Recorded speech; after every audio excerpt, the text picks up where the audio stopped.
ഉറക്കം വന്നിട്ട് പാടില്ല. അങ്ങനെ ഫ്ലൈറ്റൊക്കെ ക്യാൻസലായി കുറേ നേരത്തെ അലച്ചിലൊക്കെ കഴിഞ്ഞ് നല്ല സെറ്റായിട്ടുള്ളൊരു റൂം ഖത്തർ എയർവേസ് നമുക്ക് തന്നിട്ടുണ്ട്. കൂടെ 100 ഖത്തർ റിയാലിന് വീണ്ടും ഫുഡ്. ഞാനൊരു മൊയ്റ്റോയും ഒരു ചിക്കൻ റാപ്പും പിന്നെ 3 മഫിൻ. ഞാനിതൊക്കെ മുന്നേ കൂട്ടി കാണുന്ന ആളാണ്. 3 മഫിൻ ജർമ്മനി ചെന്ന് പട്ടിണി കിടക്കുമ്പോൾ കഴിക്കാലോ. ഉറക്കം വന്നിട്ട് പാടില്ല.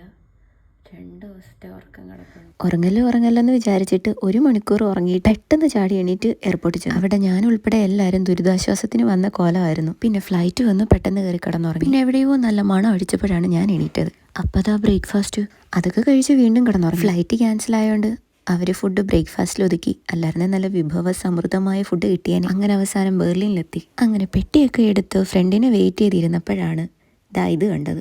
ആദ്യം ഞാൻ വിചാരിച്ചു ഓരോന്ന് താഴെ വീണ് കിടക്കുമെന്ന്. പിന്നെ മനസ്സിലാക്കി ഫിറ്റ് ചെയ്ത് വെച്ചേക്കുമെന്ന്. അങ്ങനെ ലോങ് കാത്തിരിപ്പിന് ശേഷം ഫ്രണ്ട് വന്നു. നാട്ടിലെ UAE-യിലും സ്കൂൾ ബസ്സിൻ്റെ കളറായി ഇവിടുത്തെ പബ്ലിക് ബസ്സിൻ്റെ കളർ. അങ്ങനെ ടിക്കറ്റൊക്കെ എടുത്ത് ആദ്യ ജർമ്മൻ യാത്ര തുടങ്ങി.